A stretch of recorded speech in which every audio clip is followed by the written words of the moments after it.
Հայաստանի վարչապետ Նիկոլ Փաշինյան ընկերային ցանցերու իր էջերում քրարում մգադարած է թիմելով Հայաստանի այդ ծառայելական Սուրբ եկեղեցու հավատավոր հետևորդներուն։ Վարչապետը առաջարկած է համագարկող խումբ ստեղծել Մայրաթոր Սուրբ Էջմիածինի վեհերանը ազատելու եւ կաթողիկոսական նոր ընտրություններ օրագարկի գազམ་ագերբչական հարցերու համար։ Օվկիանոսի հարցերով ՄԱԿ երրորդ համաժողովի շրջանակներում մեջ Հայաստանի արտաքին գործնախարար Արարատ Միրզոյան Հայաստանի անունով համաձայնագիր մստորագրած է ծովային իրավունքի ՄԱԿ պայմանագրի ներկայացկային իրավազորության սահմաններեն դուրս տարածներում մեջ ծովային կենսաբանական բազմազանության պահպանման եւ գայուն օգտագործման մասին։ Հաղորդակցությունը դարածեց Հայաստանի արտաքին գործնախարարությունը, նշված է, որ սա առաջին միջազգային համաձայնագիրն է, որ կգարկավորե ծովային կենսաբազմազանության պաշտպանության հարցերը ասկային սահմաններեն անտին, որպես գայուն զարգացման ապահովման փաղադրիչ։ Նույն օրը համաձայնագիրը միաժամանակ ստորագրված է 18 երկրի կողմեն եւ ստորագրող կողմերու ընդհանուր թիվը հասած է 134-ի։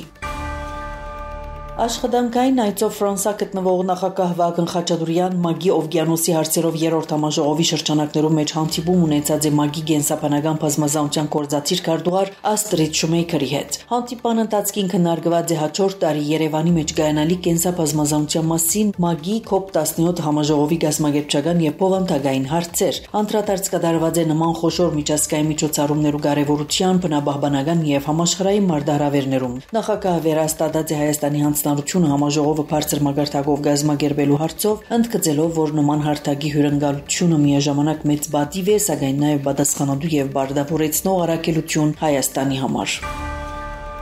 Հայաստանի արտաքին գործնախարարութենեն կդեղեկացնեն, որ Հայաստանի արտաքին գործնախարար Արարատ Միրզոյան հանդիպում ունեցած է ՅՈՒՆԵՍԿՕ-ի գլխավոր քարտուղար Օդրի Ազուլիեի հետ։ Զրուցակիցները քննարկած են ՅՈՒՆԵՍԿՕ-ի շրջանակներում մեջ Հայաստանի աշխուժ ներգրավվածության, ճգնաժամային իրավիճակներում մեջ մշակութային ժառանգության պաշտպանության եւ դարբեր ծրագիրներու իրականացման։ Նախարար Միրզոյան նշած է, որ ՅՈՒՆԵՍԿՕ-ի գործադիր խորհրդի մեջ իր անդամակցության այս ժամանակահատվածին, չնայած տարբեր դժվարություններուն, Հայաստան կշարունակի աշխուժ ներգրավված լալ գազམ་ագերբության նախաձեռնություններում, անդրադարձ կատարված է Լեռնային Ղարաբաղին բռնի տեղահանված հայերու աջակցության ծրագիրներում։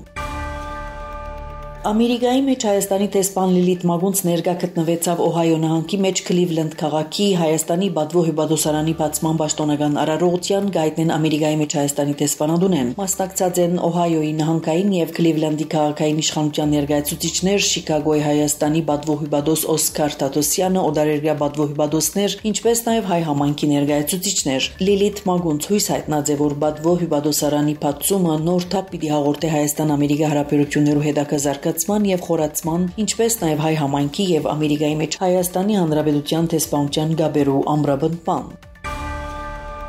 Հունաստանի մայրաքաղաքի մեջ տեղի ունեցավ Ինտերպոլի եվրոպական տարածաշրջանային 52-րդ վեհաժողովը, կհայտնեն ոստիկանութենեն, մասնակցած են 50 անդամ երկիրներեն շուրջ 150 բարձրաստիճան պատվիրակներ, նաեւ Հայաստանեն։ Քննարկված են եվրոպական տարածաշրջանի մեջ արգա ապահովական իրավիճակը, սպառնալիք հանդիսացող հանցավոր արարքներու արդյունավետ հագաստելուն վերաբերող հարցեր։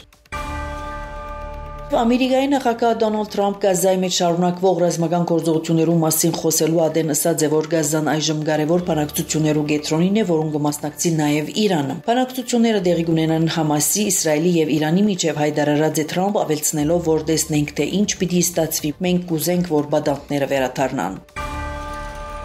Լոս Անջելեսի մեջ իրավիճակը ղեկավարված է Ամերիկայի ներքախտի եւ մաքսային ծառայության վերջերս կատարած խոզարկություններու հետևանքով հարաճած անկարգություններն հետո երկուշաբթի երեկոյան հայտարարեց շրջանային խորհրդի ժամանակավոր հանձնաժողովի նախագահ Հիլդա Սոլիս նաեւ հաստատած է, որ Լոս Անջելեսի մեջ ասկային չոգադի զորքեր տեղակայելու որոշումը կայացած է առանց Կալիֆոռնիա նահանգապետին կամ տեղական իշխանություններուն հարցնելու։ Լոնդոնի մեջ սկիզբ արած է Ամերիկա-Չինաստան արևդրային բանակցություններու երկրորդ շրջանը կհաղորդվի, որ Պեկինի պատվիրակությունը կգլխավորե փոխվարչապետ Հե Լիֆան, իսկ Վաշինգտոն ելեմուտքի նախարար Սկոտ Բեսեն։ Նոր հանդիպման մասին համաձայնությունը ձեռք բերված է անցյալ շաբաթ Չինաստանի եւ Ամերիկայի նախագահներու հերախոսազրույցի արդյունքներով։ Կողմերու միջև բանակցություններու առաջին շրջանը տեղի ունեցած էր մայիսին Ժնևի մեջ, երբ Թրամփ հայտարարած էր Չինաստանի համար 145% մաքսադուրկերու մասին։ Պեկին ի պատասխան հայտարարած է ամերիկյան ապրանքներու համար 125% մաքսադուրկերու մասին, ապա կողմերը համաձայնության եկած էին փոխադարձաբար կրճատելով դուրքերը։